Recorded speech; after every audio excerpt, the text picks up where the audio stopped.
the RNG look like they have an understanding of UP or whether they're going to be able to throw them a curveball. I think a curveball is something that UP are quite comfortable with. Remember, yesterday, they were against LGD, Bard boys only, 2 games of Bard. The thing that impressed me about UP in yesterday's game is against LGD, with PYL back in the lineup, it's definitely a much stronger LGD. They were playing crazy stuff, and in game 1, they totally threw UP a curveball with their Bard ultimate around Baron, winning them the game, even though they had a positioning-based comp where Jiang was playing mid lane Ziggs and they had a lot of control ultimates. The Tempered Fate just threw off a lot of their space control ultimate comp, and Vayne resets coming through, and Vayne just being that menace from him won them a team fight. But UP adjusted against the same comp. They showed great adjustments, specifically getting a lot of AoE CC like the Sejuani, picking the Hecarim in the top, and the hard engage comp did so much better than the space control comp. So that veteran shot calling that we can only assume is coming from a player like Hart has put them in good stead in these best of 2s. And it seems like they're going to be one of those teams that, okay, maybe they won't be up there in the top 4, but getting a 2-0 win against them, especially when we move towards the business end of the season, is never going to be an easy proposition. Yeah, and once again, it is going to be the ban away of the Gnar here from long as we do enter Champion Select, ladies and gentlemen. Urgot's going to be taken away from Sketch as well. We're talking about the fact that he was more than happy to pick that one up. Not going to grab it this game around. And LeBlanc is going to hit the bench as well. Not wanted to first pick that one. Of course, Zhao, who you mentioned before, able to play that champion. Sort of maybe a little bit shy to pick it up now that he's faced Dade's Vladimir. But UP now considering their final ban. And Gragas is still up. They haven't touched the jungle pool whatsoever. MLXG, if you don't pick that right now, I'm going to be very disappointed. And I am. He picks the Azir. Cassiopeia is still up, but obviously RNG are highly prioritizing that Azir. But remember, this is Zhao who's Azir, by far his strongest champion. Even when Gamti was struggling, Zhao would be a one-man army on the Azir, specifically drawing bans in games when Azir was right there in the meta, or even when he started to be pushed out of the meta as some rounds of nerfs came through.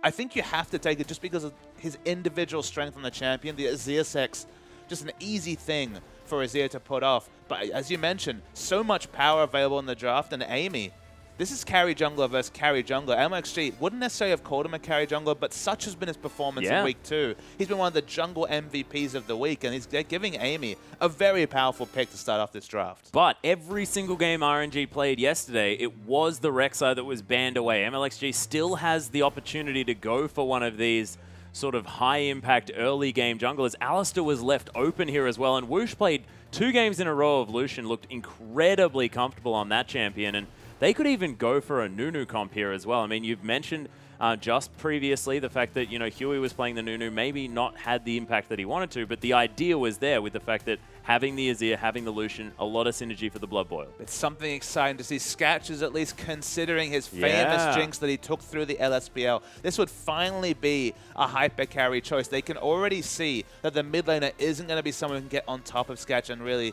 threaten him down. But with the Urgot taken away, he has the option of going the selfish choice, but speeding up a Hecarim has been a very consistent win condition for a lot of teams. And with Caston being available, okay, won't have a lot of lane control early. It's still a largely favorable matchup against the Azir. Yep, Sky. No surprises, ladies and gentlemen. It is going to be the Scion locked in, and it looks like Sky's champion pool trouble is not going to be hindered here today, but we were talking about this. We're talking about the fact that Aluka has got 100% Scion bans against him. These Scion mains are still getting work done, and Sky was impossible to kill. We saw that, the fact that he has 0 deaths in the LPL thus far, but that's on Fizz and Scion now, and his Scion just was ridiculous. I think it's being too reductive calling Sky in particular Scion main. It's definitely been Aluka's main champion. So yeah, that's what I'm talking about. Is why the you're fact that banning he's the him Scion away, man. but Sky is getting to that stage, and even after all the Scion nerfs, his kit is all about tankiness, excellent CC, and then just hyper scales in terms of health. Doesn't even need a Cinderhulk to be an unkillable monster in the late game. UP actually only had support to pick with the last pick and go for Nami, so clearly valuing a bit of disengage to go along with what is a lot of threats on this UP side. Yeah, UP, of course, a lot of displacement as well. The Onslaught of Shadows as well as the explosive cast. Now with the Tidal Wave just to disrupt things even more. It's going to be hard to catch people with that the Aqua Prison, the bubble. But look, we'll see whether he can make it work. And of course, now they've got sort of disengage options aplenty with a Sivir. So we'll see how that one works out, because of course Sivir often used just to try and get in amongst it. Is this comp more about getting someone on their own and picking the team fight apart one by one? Well, the big struggle that UP will have, regardless of how the game turns out, is they have pretty weak lanes. They have the Hecarim versus Sion. Okay, Sion doesn't have a lot of kill pressure on the Hecarim, but has a lot of lane control. Hecarim's just going to be trying to find farm wherever he can, has the smite. Already mentioned the Kassadin versus Xia matchup. Surprisingly strong one for Kassadin when it comes to Kassadin matchups, but will still struggle for any semblance of lane control. And now in the bottom lane, Lucianus is a favorable matchup against Sivir. Will the Nami be able to equalize some of the threat? It does have a little bit more sustained potential than the Alistar, although with the Alistar's maxing heal, that actually turns on its head, and Alistar becomes a real sustain bot. So just on paper, a lot of losing lanes, so a lot of work for Amy to do, but if Amy can somehow find a way to snowball one of these losing lanes, I really like UP because in the late game, Kassadin, Sivir, Hecarim do so much work. We've seen that trio together before, and it could do a lot of work again. Yeah, well, we'll see if it does as we hop onto the Rift.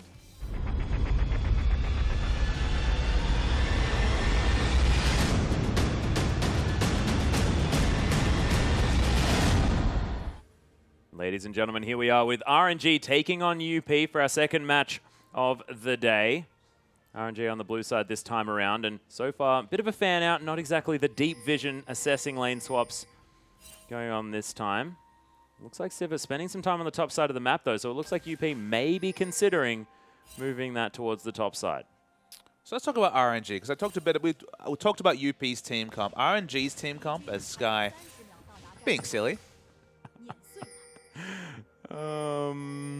Okay. So RNG, when they're not tanking turrets at level 1 as Sion, what they want to do is to use that strength they picked in the lanes to get control over Dragon. Because you look at this comp, usually the best Azir comps are Azir Kalista or Azir Vayne or Azir peeling for a hyper carry with the Emperor's Divide, one of the strongest disengage tools in the game. I feel like Sky's made a big mistake here, because now that he's taken a lot of free damage, why wouldn't you invade either for vision or just to kill him at his camp? Yeah, I guess he was probably just trying to make this wolf camp take a little bit faster because you die earlier, get that extra damage down. But you can see now 4-man strong UP moving through the jungle. No vision, of course, skipped out of the side. He's going to get a mighty fry. He is. I think we are too, because of course we don't have any vision here, but he's not going to die. But isn't going to be able to take down the wolves. There are 4 members here. They can see them.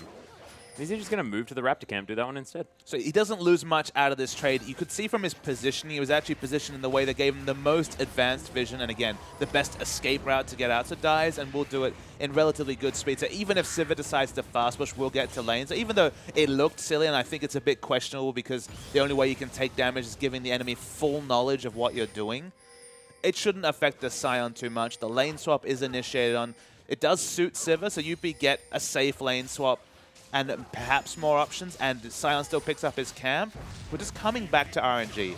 With their lane control in multiple lanes, and even the fact they have a better 1v2 lane, monopolize your control about Dragon, because your spacings in team fights, the best way for Azir to do damage is when enemies are aggressing onto him, which is kind of inevitable when we're talking about Hecarim, Kassadin, and Sivir. The only way to force fights this RNG comp realistically have, that they're fought on their terms, i.e. force the enemy team to dive, is get towards that 5th Dragon stat, is to fight around Baron. So vision and control over the neutrals is the very big way for RNG to win these fights towards the late game. Yeah, and you've got Sky now moving towards the river here. Not sure what he's looking for. Does have the teleport. He's just going to head towards the top lane. Notices that Long is there. Kept his teleport. Did the Hecarim. Just going to head back, possibly to base. Does still have the flask there with a few stacks on it. But Sky doesn't miss out on too much. Makes me smart. This is a very smart move. We just spent all that time explaining, okay, RNG, how do they get the big advantage? Get Dragon control. They counter lane swap. Looks like Lucian and Alistar were really considering what to do. They're still going to go bottom, but they were just trying to get Dragon control back, ensure there was no free Dragons, which is what happens if you're a red side team and you lane swap onto the top side of the map.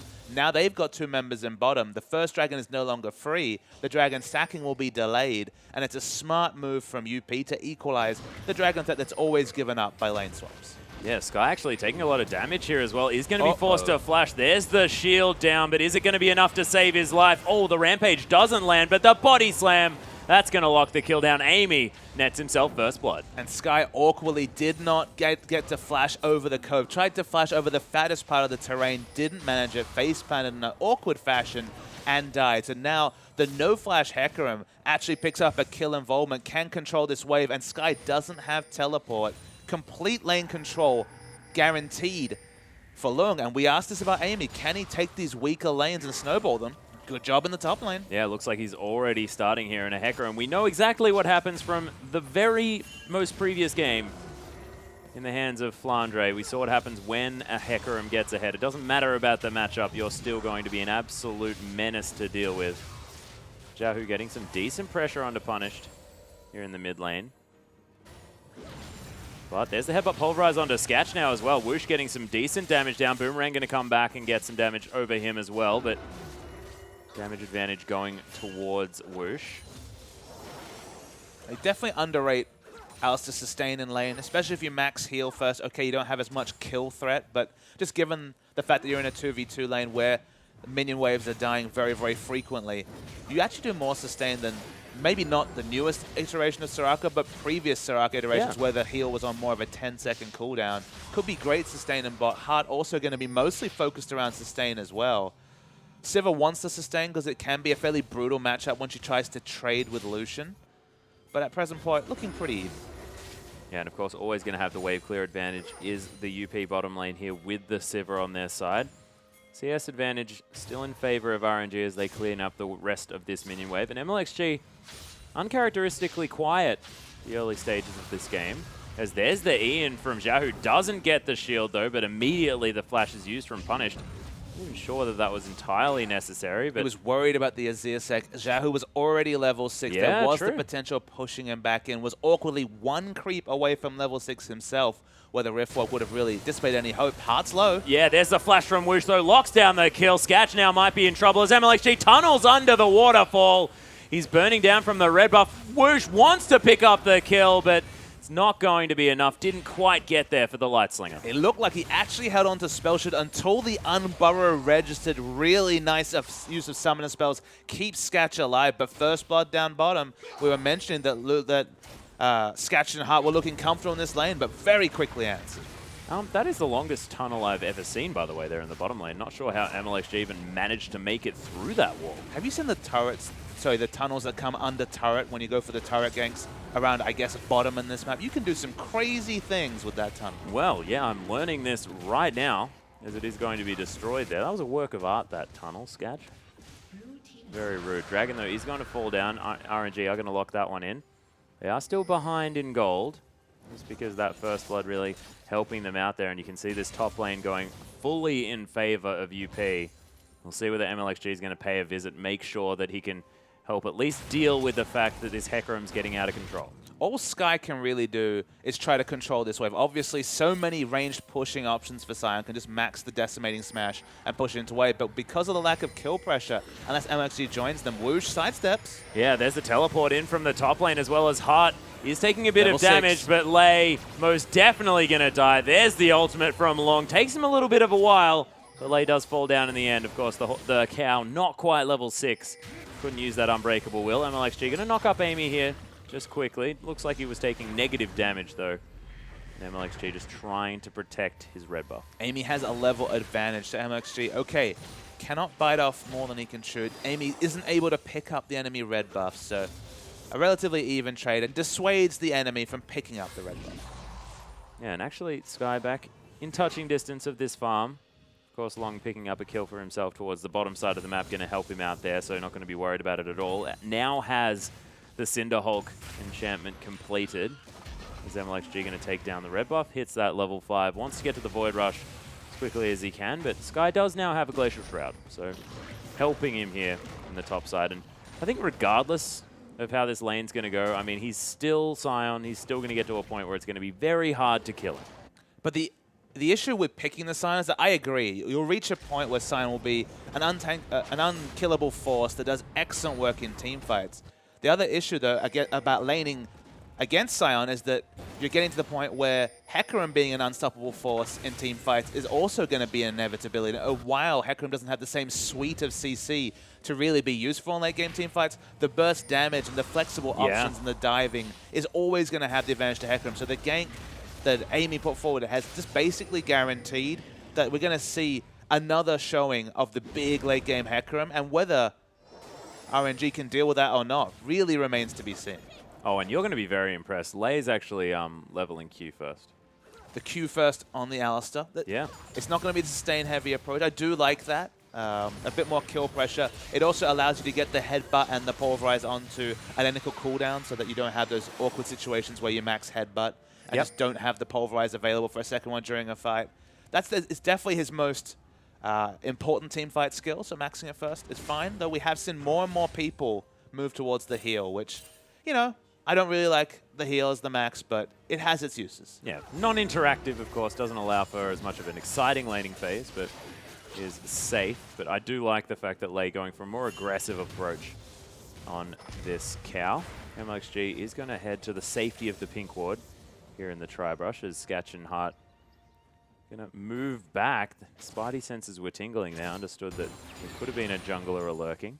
But look at this deep vision from UP, not swept out at all by RNG. You can see what's going on around the red side jungle of RNG. You can see where MLXG is moving about. Yeah, we're just watching the top lane. Long has nothing to worry about. Trying to compound on the misery of Sky is Amy trying to look for a gank. Doesn't look like it's going to be successful, but Sky's overextending a little bit. You require both the Terrify and the Devastating Charge to push them into the Gragas for any semblance of a gank to be pulled off there. So probably too many variables to realistically get anything done. Yeah. So they are going to maneuver into the jungle, though.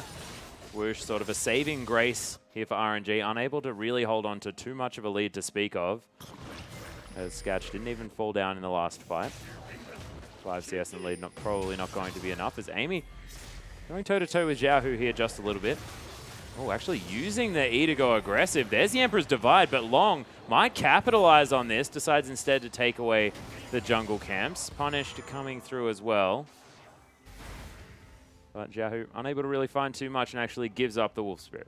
Long just had to watch to see if Punish was able to rotate fast enough. Kasten was too far away, so using the ultimate there would have been a bit of a futile exercise. Heartsback's actually stopped. Yeah, MLXG creating a little bit of a source of trouble, but Sketch might find his way in here. Hart almost dying, actually, as the turret thankfully tanking up some minions now, going to save MLXG's life. Oh, Hart has to be careful. May not want to go too far forward, as Woosh could probably end him with just a couple of spells and some light slingers. He's going to have to go back now as well. Struck me as a weird use of the Nami wave there, just because Lung didn't have teleport up, so there was no potential for Hecarim, even though he's winning this lane in CS values landslide again, which is again another shadow of what we saw in the previous game, where we saw another Hecarim basically free farm his way against a Gnar. Against a Sion, it's basically coming out the same way, and the carry build, it's coming early. It is, and he's got the, like you mentioned, the Phage already built up. Starting to go for Trinity Force instead of what we saw from Flandre, which was... two, though. Yeah, so no rush towards the home guards.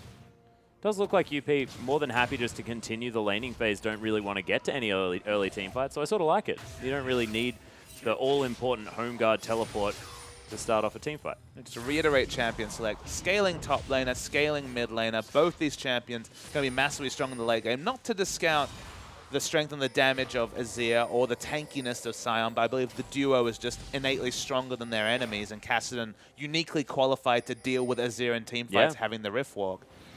UP just want to ensure that they pick up CS and the members they need to, and obviously job done there, and not lose too many objectives. No turrets have gone down, but they might actually look to fight around the second dragon. Yeah, Amy, actually, I don't even think he's got vision here of the dragon. He does now. Oh, yeah, 50-50 now. An opportunity here as it's going to be stolen away from Amy. The tunnel's going to be used, but Lei able to use the Unbreakable Will just to at least keep him alive for a little bit longer. Nice bubble there from Hart, but the flash over the wall going to save the cow's life.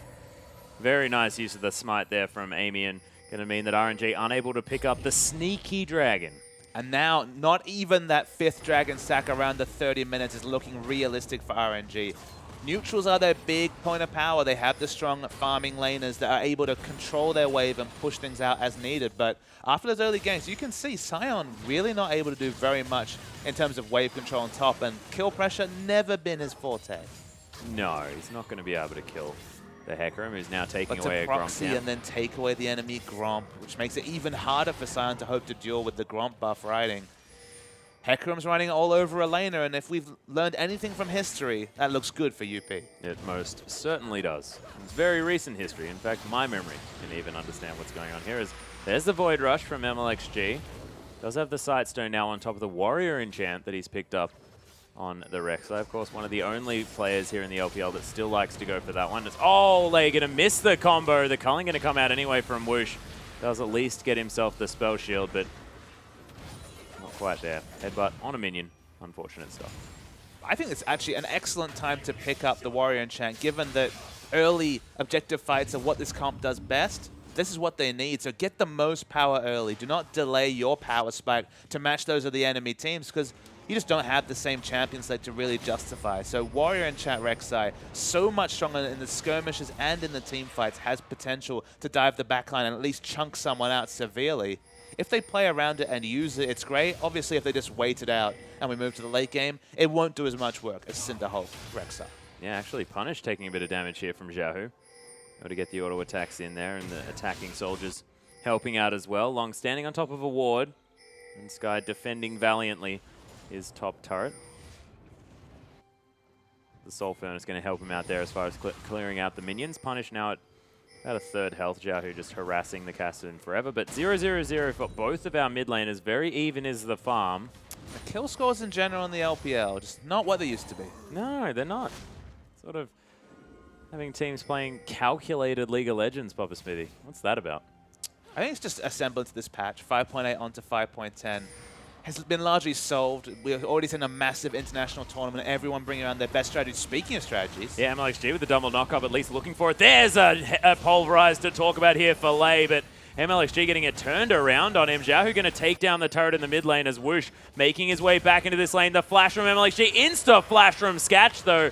He's able to secure that one. Now is definitely incredibly dead. That was got himself a kill. Really strange from MLXG to overextend so strong with Lucian literally still at his inner turret walking to lane. That over-aggression was punished. 1-for-1 trade. They take down the AD carry, and the gold does go over to Whoosh, so I guess that's a good sign. Already had picked up the Infinity Edge, now going to be faster and faster working to his next item. But strange maneuvering from MLXG. Yep, it's an odd one. Of course, MLXG was known for a bit of that. 2 turrets to 0, though. They've powered down 2 turrets very quickly. They have. So mid lane outer turret did fall down. Sun turret was replacing it there for Xiaohu. Long's going to answer it in the top lane as Sky's going to make his way back up there. Unstoppable Onslaught is available, but may not use it just to attempt to save this turret. And might even be in trouble if he heads around here as well, because of course Hart making his way there with Amy as well. There's a lot of CC in that combo, and the tower is going to fall down. So Sky just going to make his way into the lane, continue to farm this one out, but Hart and Amy trying to get something done. Sky trying to run away. Lei does get the headbutt pulverized there, but Sky forced to use the flash. Decimating Smash finds some damage, but not going to find any more. Yeah, Sky probably had to flash ultimate, and in the end just had to flash, but flash was not optional in that particular situation. Lives, watches his turret fall down, and with the standing gold being on the advantage of RNG, they've actually managed to pick up the second turret, so more standing gold existing for UP, but with the 2 turrets, still being in a gold disadvantage just because of how the laning phase is gone for UP. Yeah. So 500 gold in the lead. Of course, it's not too much. The top lane, though, is the big. Yeah. Because remember, 161 to 114, you might be reductive and say, okay, that's almost 50 CS. But remember that some of those CS that Lung's picked up is in the bottom. Yeah, MLXG actually going to find the knock-up onto Sketch here as well. Uses the spell shield, but Sky just going to wander away. Gets caught by the Aqua Prison, and this Scion is going to die. It's going to take a little while. He's going to get there in the end. Actually, there's the Soul Furnace. Hart ends up picking the kill with the Ebb and Flow. This guy going to run at Sketch now as well. Lung did everything he could to pass the kill over to his AD carry, and Hart still is too bloodthirsty. Yep, liked it. Liked it all. Oh, nice flash as the headbutt comes in there from Lei. Maybe he's going to survive the onslaught here, but the tower is not. So the answering turret here in the top lane for Whoosh, but they might be able to pick up an inner in the bottom lane. UP with absolutely no opposition at all down here. Rek'Sai just milling around the mid lane, not contributing anything, below half health. Oh, actually, he's going to be trying to get something here as well, but MLXG going to fall down. The flash out, then the Rift Walk from Punished. He's going to be safe. Meanwhile, the tower does fall down, and Xiaohu splitting his focus just a little bit between these two. There's the attack onto Punished, but not going to find too much. So think about how much UP are picking up. They lost their outer turret, 2 outer turrets almost instantaneous. Now pick up an outer and inner and steal away the red buff. You'd have to think with this deep vision they've picked up, the next dragon in 0 seconds time, literally just spawning now, should be theirs. RNG are going to be in position first, and no teleport available from Lung, so it might be still, despite the tide of the game, a second dragon to RNG. Yeah, RNG trying to rush this one down as quickly as possible. We'll see whether UP can make it in time, but MLXG is able to get there with the smite, and late thinking about waiting for something as Xiaohu makes his way in. Emperor's Divide not available just yet, and the culling just out of range, and Hart is going to survive for now. Amy locks down the blue buff for his team, and RNG make their way out. Hart, sorry, very, very low. So not going to be a true 5v5 unless he can get himself back up to health. But in the end, RNG say, yes, we'll take a dragon and we'll get out. And not ideal to have to put the blue buff onto Gragas, but of course better than the enemy taking it away. And I just want to return quickly to the point about the CS advantage.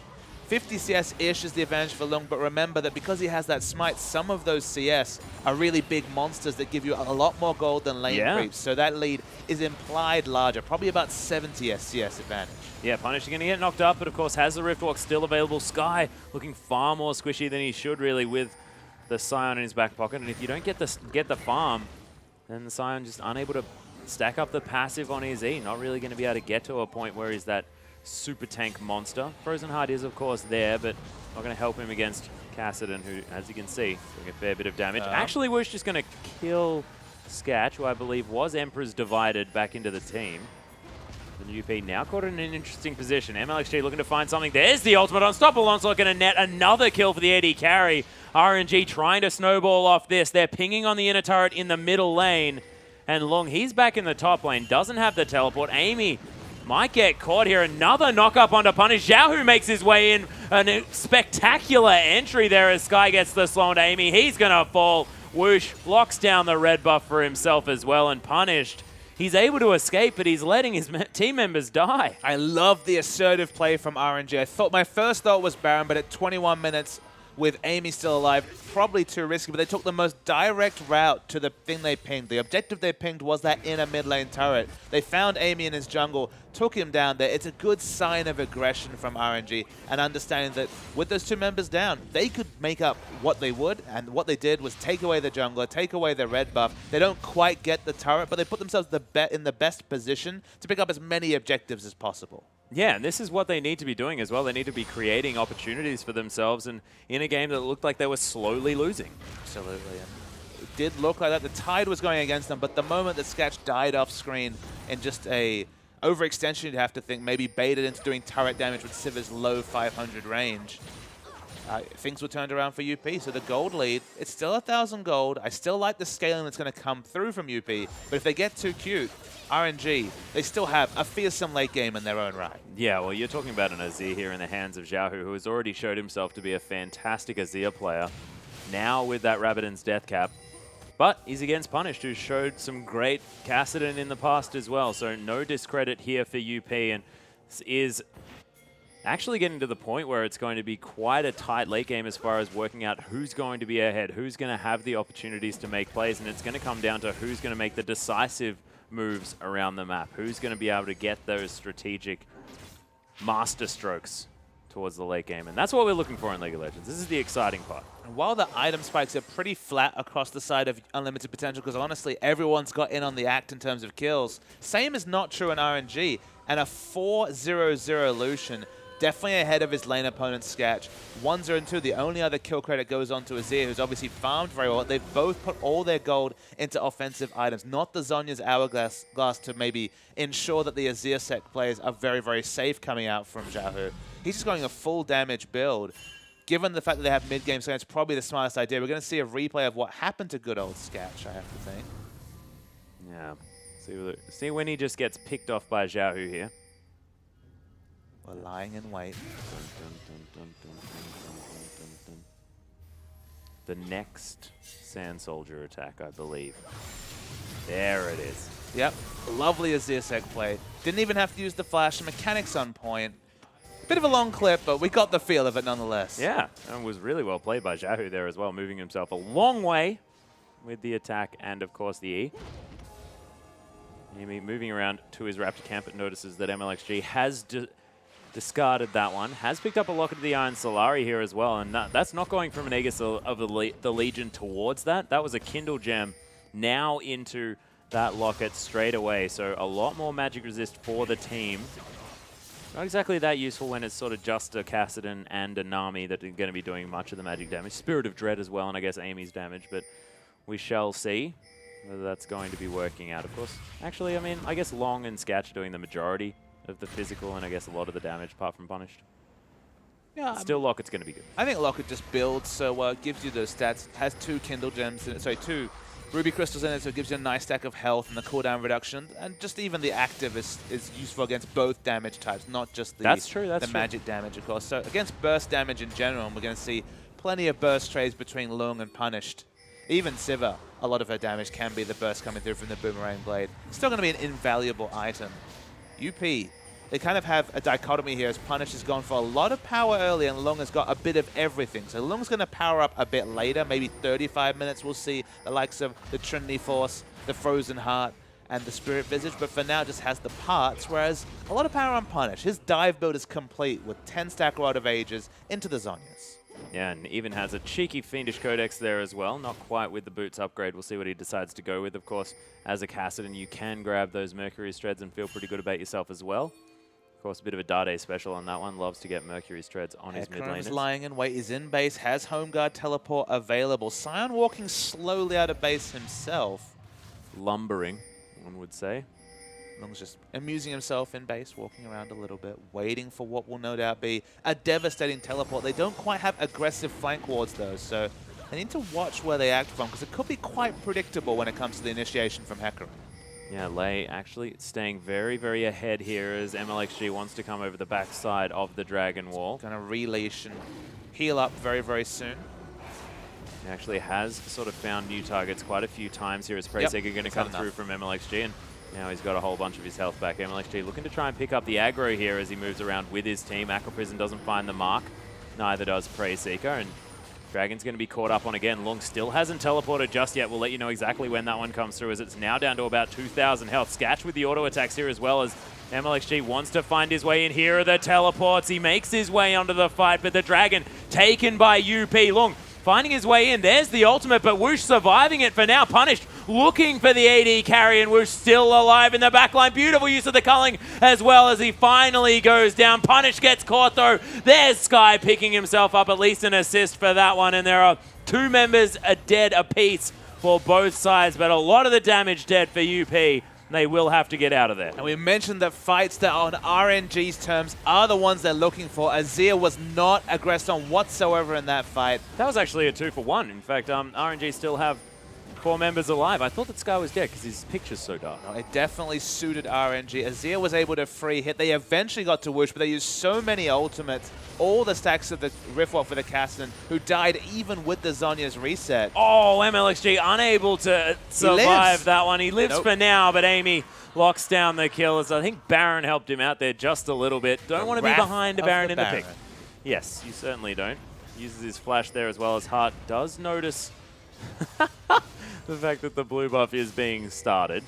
This guy's going to smack it away so that it can't get stolen. It's an excellent time for UP to show pressure because look at the bottom. The most insane minion wave pushing in.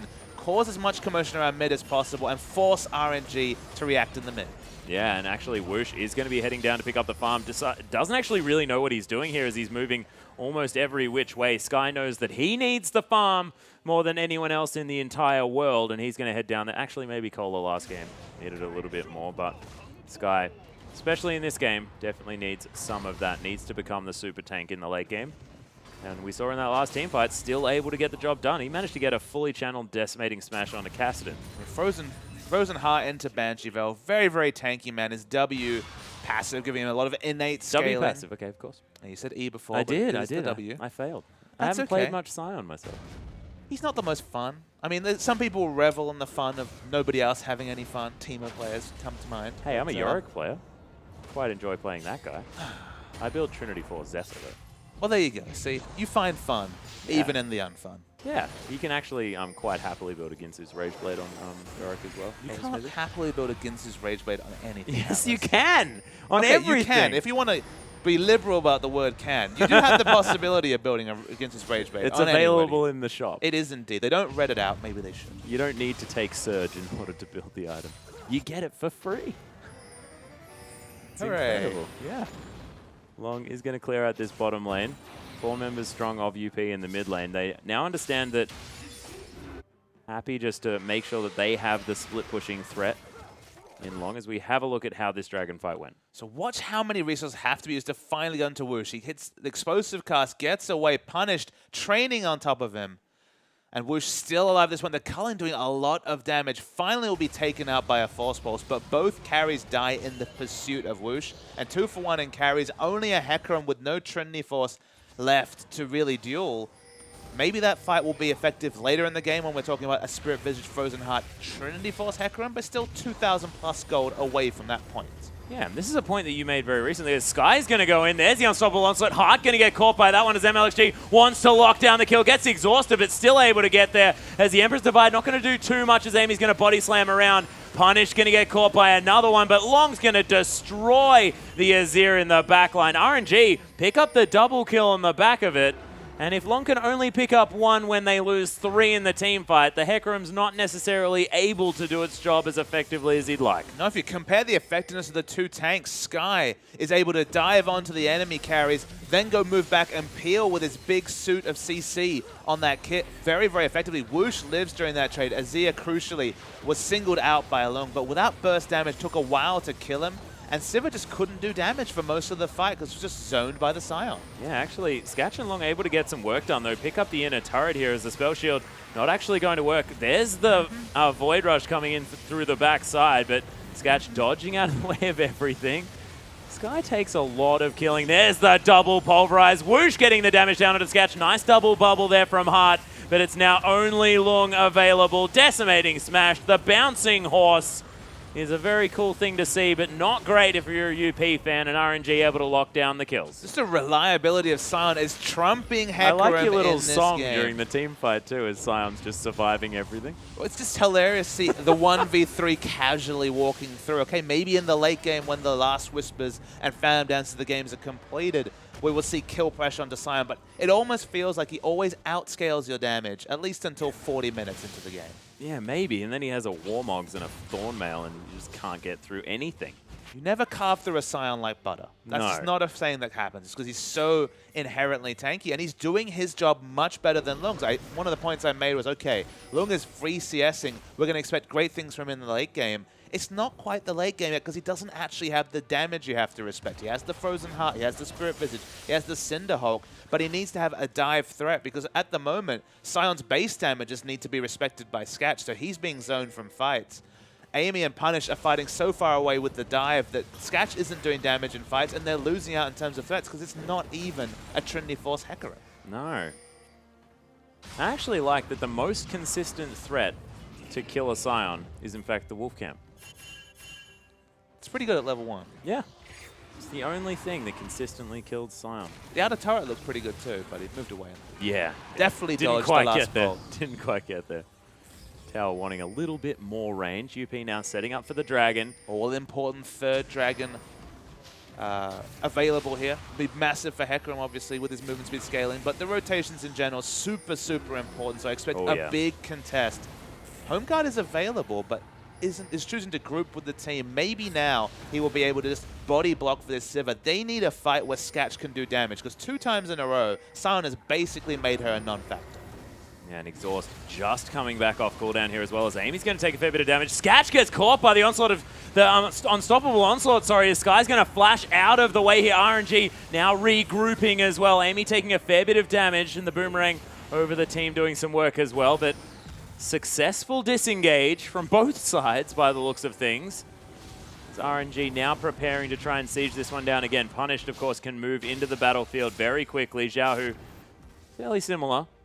Able to use the E to get himself up close, but probably wants to save that for the team fight as Amy's going to start this one off. Xiaohu's got this wave pushing. The top lane actually means that RNG are on the clock just a little bit. MLXG wants to try and get in there for the steal. A lot on his back now as it's down to 2,500 health. Amy's around here. The horse looking for a flank is going to be able to get one, but the releash of the dragon. We're going to start this dance all over again. Okay, now maybe the home guard play can happen, but for another fight in a row, there's no real aggressive ward where you'd want it around the Raptor camp so you could get a really impressive flank. At the moment, the only ward is behind the dragon pit completely, so you'd have to go all the way around if you're the Hecarim.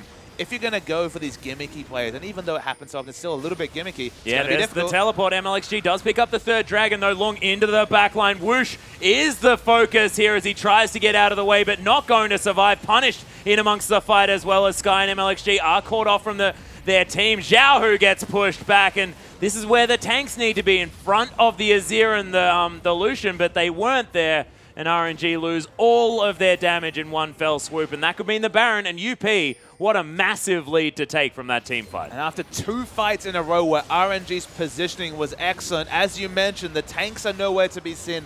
Both damage dealers die. You have a full health, full mana Scion, and it doesn't matter. No, MLXG going to clear out this bottom lane of minions, and largely it's been about this minion wave control because now they can head to the top lane as well. On the hunt's being popped, and with the Baron buff minions, Sky's pretty tanky, able to try and drift around that wall a little bit, but the Aqua Prison, that's going to keep him there. And this isn't a wolf camp, this is Team UP, and they are going to kill a Scion. No one is tanky against 5 members Atlas. 2 or 3, Scion is definitely within a shout, but in this particular situation, nothing can do. With the Baron buff minions. Oh, Scatch almost falling down to the culling there, and that's going to save the turret at least here for Whoosh, who's got 4 items. This is a huge Lucian. So peel for him. That's what they were not able to do after doing it so deftly the 2 times previously. Now the Last Whisper is completed for Scatch, also has a BF sword on the top. Suddenly, the carries are getting threat onto these massively tanky front lines.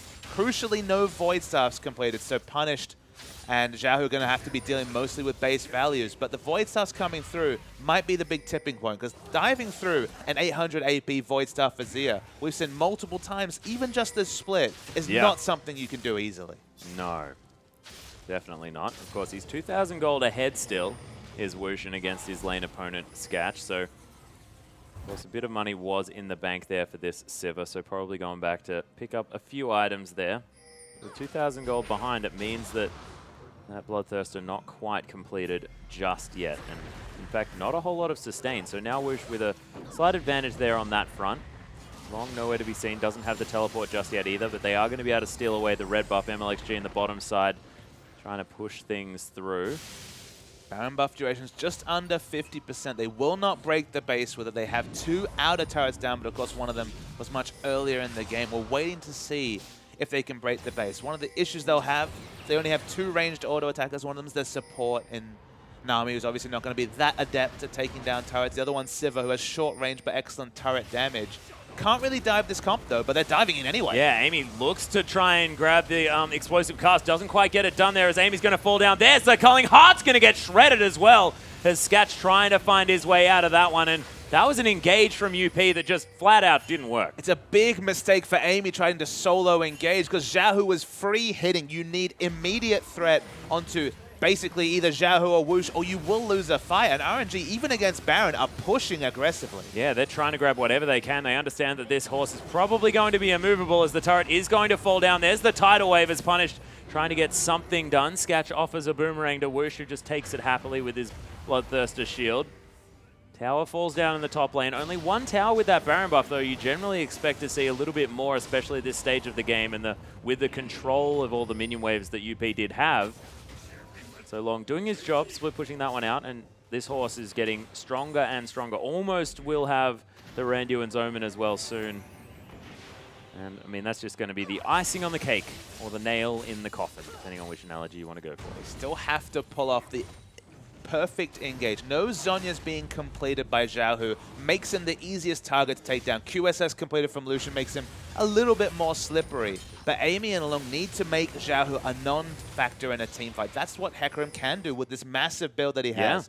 Dive in there with the Onslaught of Shadows, throw on the challenging smite, and actually have kill threat with the Trinity Force, especially because there's no armor whatsoever coming through from the build from Xiaohu just yet. Zhonya's will change things, but for now, I feel like UP has superior options in a team fight if they can deal with the Azir. And it's a big if as he starts to stack on AP. Yeah, he's got that amplifying tone. We'll see whether that's going to be the Void Staff or, of course, any other option, whether it is going to be the Zhonya's Hourglass, like you said. Long tried to steal away the jungle camp, but you can't out-jungle a jungler. Is what our top laners have learnt. Even with a couple of levels advantage. Yeah, not going to happen. MLXG got this. He's going to back away as well, in full vision of Long. Strangely, they've actually chosen Gragas. Amy's bringing up this minion wave in the top lane. A minute till Dragon. Equalizing third Dragon would be just equalizing that movement speed. With Sivir able to equalize the movement speed anyway, it's not the most biggest of concern, but still, reliable move speed. One of the hardest things to itemize in League of Legends, so you want to pick that up whenever you can. Lung's building up a minion wave. It's the weirdest 1-3-1 split push ever, and Sky's trying to end it. Yeah, there's the onslaught, but doesn't really find his way into much there, but they do get the ultimate out of Sketch, which is a big deal. Oh, Long, though, he's free having time. Free time with this turret, already down to half health. That Trinity Force doing some work on the turret. They're pinging it out, but that's not going to stop it from going down as Long's trying to escape now as Lei. He wants to get him out of there. Beautiful onslaught of shadows. And that means that you can't get headbutted. You see more Alistairs, and suddenly everyone in their dog is flashing headbutts, ulting headbutts. Yeah. That guaranteed Malphite-esque CC. Been outplayed multiple times today. Not as guaranteed as you would have otherwise thought. As the Dragon has now respawned, the open base of RNG could possibly be under fire, under threat, as Long has the teleport once again, and he's going for the flank, looking for Whoosh one more time. This Dragon's going to be taken down relatively quickly. They have to make a move relatively soon. Oh, the teleport is there. They are going to lock down the Dragon, but here comes Long. There's a beautiful Emperor's Divide, though. They're saving Whoosh, who's able to cull the backline as well. Punished, copping some damage from Whoosh, as well as Amy's trying to at least fight something there. Whoosh! Oh, beautiful QSS as Punish is going to Zhonya's Hourglass, able to get out of there as well as Long is going to take down the Azir. MLXG's dead as well, and Lei super low. Oh. Whooshin going for the godlike play. Secures one kill onto Sketch, but then does fall down to Punished. Long, though, he's the problem. This horse can't be dealt with. And when we saw 2 fights in a row with Sion excelling, we might have tried to return to that prediction I made in the late game, but Sion's so reliable, he does so much CC. Unfortunately, he's been completely ignored multiple fights in a row, and Lung is killing people and also needing to be accounted for. So while his CC isn't direct, he's not necessarily doing a lot of stunning, people have to react to how he moves. Yeah, well, actually, Sky able to try and help his support player, but he's eventually going to fall down. Maybe multiple turrets available for UP as Sky just trying to clear out minion waves where he can. Void Rush from MLXG going to get him a little bit closer as he's going to secure possibly the blue buff. The thing about Triforce Hecarim is that, you know, we talk about things like space control in League of Legends. I love talking about it when we're talking about a Ziggs or throw out a minefield and the enemy knows I can't walk over those. The thing about Hecarim is that in the early game, you might say, okay, he dives in with the Onslaught of Shadows. That's a really important Terrify. He's got a very small CC in the Devastating Charge, but he doesn't have any more crowd control. What he does is he does so much damage that you have to respect him. You need to run away from your team, potentially it's out of a fight, because Hecarim's running at you. So his CC is implied, but once you have the Trinity Force, it's guaranteed. Yeah, there's a flash body slam, though. MLXG is forced to flash away, uses the locket, but it's not going to be enough. Sky, super tanky, but when he's on his own, there's no damage on the team. Whoosh is going to have to try and deal with Long one more time. Sky gets a decent knock up there. Still alive somehow. Xiaohu kills hard there in the backside. Sky's going to die as well as the culling going to come through now. Long very low on health. Xiaohu is going to use the Zhonya's Punished as well. Both of the Golden Boys are going to get out of this fight as the ward over the wall notices the fact that there is in fact a Nazir over the wall. Sketch using that lifesteal in order to keep himself back up on health, but he wants to kill structures. It was really nice team fighting for RNG. It needed to be. There was the super minions pushing in the bottom lane if they lost a fight, but it ended up being very, very even. 2 for 2 was the overall trade. I think it was mostly the terrain. They had excellent options to jump over walls, and then the wonderful Azirsec play coming through from the Azir just to kill Heart in the backline. Emperor's Divide so much more useful when you're talking about impassable terrain in more narrow areas. And RNG, they're trying to power down Baron. This is their best way to get back into the game, but there's no smite there yet. Yeah, Void Rush is available here. MLXG is going to make his way in. He burrows under there. Lei trying to deal with Long as MLXG over the side of the wall. Going to hop onto the Chinese stream now as well. The Baron did actually fall down. RNG picked it up as well, and UPS didn't look to be able to get anything for it. They tried to push down the base. Of course, the super minions in the bot lane, but RNG finding their way back into this series. 3,000 gold, though, is only the advantage for UP. There is nothing in this game. And even with the minions that you have to answer, so you might say, okay, they probably won't be able to break the bases. What we expect at 44 minutes for a Baron to be granting you. They're 4-2 up in Dragons. They're able to push out their lanes. It's one of those situations where if you take the Baron as RNG, it's something that UP can't pick up to equalize their very poor sieging comp. Baron, with this threat of dive from UP, should have been enough to finish the game. But suddenly, RNG, in a game that looked lost for them, have a real chance. Diving onto this Azir with now the Zhonya's being completed and soon a Void Staff. Xiaohu's one item away from being just completely unmanageable in a fight. Yeah, and Punished came down. I think he may have hit Sky with an ability. Not sure. 5th Dragon spawns in 1 minute 40. We said at the start of this game, only way for RNG to win a fight is fighting on their terms, i.e. people diving onto multiple sands that has been set down by Azir, and Azir having a near full build. Threat of a 5th Dragon and all these items on Azir tells you that this next fight will happen in 1 minute 30. Yes, it most certainly will. Of course, that is the huge thing that RNG can hope for. And of course, they are allowed to over the next sort of 12 minutes. Every time a dragon comes up, they threaten the 5th. And even if UP manage to get the next one, it's only the 4th. And it means that the one after that going to be super massive for both of these teams. The threat exists every 6 minutes. That's the unique thing of picking up 4 dragons. Okay, the 4th dragon itself, the statistics aren't always that relevant, but the threat of the 5th, that's what looms over this UP team. With how the minion waves are, they haven't really been able to get any vision around this dragon though, so 50 seconds, it's quite a late time to be recalling. Usually you want to be shopped and ready to go at a dragon 30 seconds before, sorry, a minute before to set up more advanced warding. The defensive wards are okay for RNG, but they just haven't been able to get too many wards around the pit because forcing this with this Baron, this is the time to win a team fight.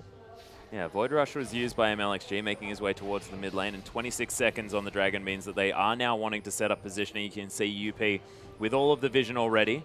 Pings are going down. You saw before, Observer mousing over the fact that there are double engage items here for Lei. He wants to be able to get in there, get amongst it, or get back to his teammates in order to start something up. Oh, Heart might be caught out here just a little bit. They're not going to use too many cooldowns just to make sure that they will be able to fight when the team fight actually erupts. Dragon spawns now. Yeah, Tidal Wave down as well as Amy's going to get headbutted back. Lei taking a lot of damage, but Unbreakable will. That's what this cow really wants to be dealing with. And it doesn't really matter what health he's on because he'll still be taking next to nothing. RNG need to be decisive. They're going to lose their inhibitor if they don't fight right now. Yeah, they are fighting right now as well. Amy loses half of his health. Sketch making his way in as well. Lei very, very low. Long into the backline. The Culling's there as Woosh tries to survive this one. Onslaught of Shadows, though, locks down the kill. And look at these fights. UP getting torn apart by this. As is Xiaohu going to use that Zhonya's Hourglass, but punished. He's going to get destroyed as well. Amy, you cannot fight toe-to-toe with this Sandy man as Heart is going to get knocked up into the air. Sky just being frustrating. The bubble is going to work out here for Xiaohu, but a triple kill. That is only one left alive. It's Long. He's going for the backdoor play as the minions are streaming into this base. He's taken down the turret here in the Nexus. The top lane's going to die as well as Lei and Sky looking to try and deal with Long. There's a decimating smash. They want to complete the ace now as Xiaohu. He's making his way around, but he has to deal with the minions. The decimating smash is going to slow him down. Headbutt back into the team. Xiaohu has to be careful, but he does have the shield and he is going to survive. Sky picks up the kill, and that is an ace. But what can RNG do with it? Yeah, at what cost is the big question. They haven't picked up the 5th dragon, so they didn't get that crucial buff. Can they even get in a position to go take it down with minions streaming into their base? Probably, given the timers, but It's not going to be the fastest dragon. There's always the potential that the Hecarim won't get there, but the Sivir can always use the On the Hunt to get there fast. Watch the replay. Now, when you see this fight engage, Lucian dies right at the start, so it looks like a completely lost fight for RNG. It's smart positioning from Xiaohu. He wants to fight with his Sand Soldiers over the side, so Lung comes in and is going to threaten the backline, and they get an excellent wombo engage onto Whoosh. Whoosh here, CC, devastating charge back, dies instantly. This is already dead, so you think, okay, there's no threats left. But Xiaohu lives, has the Zhonyas that he'll use soon, but he lives. The bouncy castle coming through from the Emperor's Defy, but those Santos are ripping through the enemy team. This is completely a team fight fought on the terms of Azir, even able to pick up hard at the end with just a single auto. It takes a while because the bubble annoys Azir, but each of those autos doing so much damage. Full build coming through, but the question is, in all of that time, lost their bottom inhibitor, now lost their top turret, lost their last Nexus turret, and it's time to go for the all-in. Yeah, UP, they were thinking about just making their way around this one. The inhibitor is going to be respawning very, very soon. That is a big cow. Yeah, the 5th dragon did come through in amongst all of that replay action that was going on there, ladies and gentlemen. RNG picked that one up. That is the fattest cow ever. You're exactly right. Even in terms of items, like although he still only has a Glacial Shard and a Kindle Gem to rat out his items. Damn. He is huge. Yep. And that skin as well just really makes him look even more menacing. If only there were enemy skill shots that he could absolve, because to be honest, there's not really that many coming through from UP. No. They're just, it's a horse. The horse is almost a skill shot himself. Not going to be able to block much with that. Xiaohu, the flaming pigeon, heading towards the mid lane. MLXG making his way up here as well as Long split pushing once more in the bottom lane. RNG know that they have to be able to deal with him, and can they get anything done? No, I don't think they can. They can't do what they're doing, because remember, at best, they're going to overextend for a fight that doesn't really help their weakness. They want the enemy team to be engaging on them to get the most out of Azir and Lucian. When they're kind of overextended and exposed with multiple things working against them, i.e. the minions in this case, the super minions in the bottom wave, the split push pressure of Lung, who's split pushing noticeably without teleport, just going for a split push to give another dimension to UP's play. RNG don't have a lot of good decisions. They kind of have to stay anchored in their base, wait for everything to spawn, start sweeping out wards, because there's always the backline threat and the backdoor threat coming through from the Trinity Force Hecarim. So many things to consider. It means things like Baron basically free to UP unless they make a cataclysmic mistake. Yeah, and the teleport advantage is in favor of RNG, so Sky can stay in the bottom lane. Only for about another 45 seconds, though. Yes. So maybe they have a moment here, but UP, they're going to start off the Baron. MLXG going to use the Void Rush to get towards it. The rest of the members are coming around. Is MLXG going to flash forward? Oh, doesn't get the knock-up. Thinking about just starting back up on that Baron, as Sky's taking no damage from Long. Surely that inhibitor did fall down yet again. Xiaohu and Whoosh with so much consistent damage. They're tearing this Baron apart. It's most definitely going to die very soon. No steal to come through as Lei's going to pop the Talisman of Ascension. Punish now maybe caught out just a little bit, but the rest of the team of RNG just moving back towards their base. Might have to play damage control until they have every inhibitor available. They have Baron and 5th Dragon. The 5th Dragon buff is going to wear off soon, but that was actually a big mistake from UP. Why would you start Baron when he didn't have the teleport from Lung? Then they had to just watch as the Baron instantly died to the Azir and Lucian damage. They could have just gone for the control play, swept around, feigned aggression, but not really committed to anything, and then just waited out the 40 seconds for the teleport to come back from Lung. But they end up just giving away a free Baron. Next 5th Dragon stack will come through. All these neutrals really helping RNG, because that's a 2 damage comp. Remember, the 2 threats are only Azir and Lucian. You say only. That's the whole point. It's kind of a misnomer, right? Because Azir is monstrously strong, has those Sandstorms working for him, and honestly, providing the damage threat that the rest of the kits in his team can't provide. Yeah, Xiaohu actually foregoing any sort of magic penetration apart from that Abyssal Scepter. He's got the Mercury's Treads with the Home Guard enchant as well. Get that Hecarim off me and I will kill everyone else, is what he's trying to do. Yeah, that's what he's trying to say, and he's saying it loud and clear here. It's the biggest Scion in the universe, with so many auras around him as well here in the bottom lane. Dragon up in another minute and a half as Xiaohu's going to clear out some minion waves. Baron buff there as well. All the inhibitors now available as the top lane is pushing now in favor of RNG. They may have an opportunity to get something done as Sky, of course, didn't use his teleport before Teleport's available for both sides, though, so no advantages really, as Lei actually pops both of his movement speed abilities.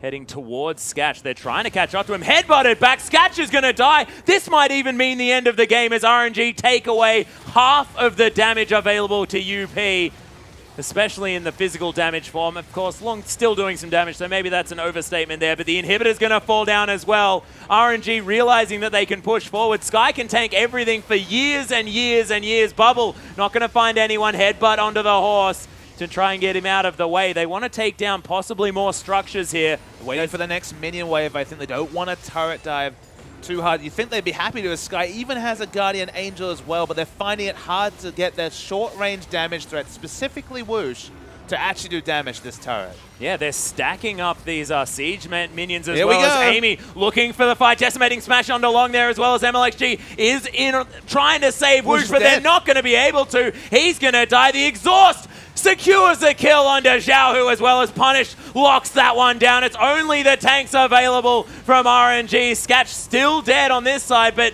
UP have lost no one. They're going to clean this fight up with all of their damage. MLXG tries to get out, but Punish locks the kill down. It's a double now for the Kassadin, who flashes onto Sky. He's going to be alive one more time, and then one more time after that, but that is going to be the end of the game for RNG. They're not going to kill Sky, but they're going to kill the Nexus. You can see why finally RNG don't get a fight on their terms. It was too greedy play, Atlas. They could have just forced a fight around the 5th Dragon where they could have really set things up for themselves. What an awkward time for a pause. But Atlas, fighting around the 5th Dragon, you know UP have to fight. Suddenly they group up for the Azir damage. We've already seen multiple times that the Azir was happy to sit over the Cove as Sky picks up a kill. I told you, you cannot kill this man, but he's finally out of mana and still has Flash. Yeah, flashed out of the way there. The timers aren't going to be irrelevant, but big mistake from RNG. That's the lack of a veteran shot caller. Fight around the impassable terrain where Azir can just mow people down with 800, 900 AP. Instead, they're out in the open. Whoosh gets dived upon by the Hecarim and dies, but crucially, on the other side of the fight, the Azir just gets soloed out by Punished on the Kassadin. Those sort of positioning errors cannot happen. Just a big mistake. Yeah, it was a big mistake, and now they have one more game to play as well, and that was a marathon game, 56 minutes long, almost an hour long. How devastating to play back from what was a huge deficit, finally get the